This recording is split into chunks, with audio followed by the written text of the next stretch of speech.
नमस्कार मित्रांनो, आज जरा आपण लवकरच कामावर चाललो होतो. कारण आज होता आपल्या मालकाचा वाढदिवस. मग काय पहाटेचं 6 वाजताच कामावर. 6 वाजता जरा उन्हाळा भरपूर आहे, त्यामुळे रोपाची पाणी लवकर मारायला लागतं. हे आपलं गोल्डन आयची हो, संजय नानुगुरेची दिवाळी. मग काय एकदा आलो की ऑफिसजवळ. ऑफिसजवळ कोण नव्हतं. मग 5 मिनिट बसलो. तेवढ्या सागरभाऊ खाली पाणी मारायला. सागरभाऊला म्हणलं पाणी व्यवस्थित मारून घे, मी बी मारून घेतो. तेवढ्या जेवणाची सुट्टी झाली. मग काय दुपारीच गेलो वाडीकरला जेवायला. मालक म्हणला जाऊन यायचं जेवण. जेवायला थांबलो तर जेवण जरा वेळ लागतो. बसलो टेबलवर. तेवढ्यात काय जेवण आले की जेवण मागवलं होतं चिकन ताट. जेवण कसं एकदम रबडे आणि एकदम झकास हो. मग काय पोटाला पाणी सुटलं जेवण तेव्हा थांबतोय. जेवले की टापरून टापरून जेवण घेऊन झाल्यावर मग जरा औषध आज लवकरच होतं. औषध पिशवी मारून घेतलं. औषध जरा कडू होतं म्हणजे तोंडाला मास्क घातला होता. मग काय हातपाय धुवून फ्रेश झाला. आता मला गावावर जायला लागते. जाता जाता मला एक चप्पल घ्यायची होती मित्रांनो. मग काय आलो की निकल फुटवेअर्स. इथे कसं चप्पल एकदम क्वालिटी. मग काय निखिल दादाच्या दुकानात आल्यावर चप्पल बिप्पल कसं एकदम क्वालिटी घेतली शिल्पर पाण्यात घालाय. मग काय आवरून चालू की वाढदिवसाला.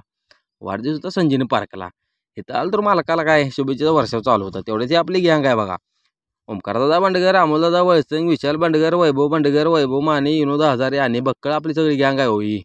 मग काय हो शुभेच्छा उभे दिल्यावर जेवणा बी व्यवस्था होती. तर जेवण बिवण कसं एकदम क्वालिटी हो, शुद्ध शाकाहारी जेवण बिवून जेवून घेतलं आपण बी जेवूया म्हटलं. जेवण कसं होतं मित्रांनो एकदम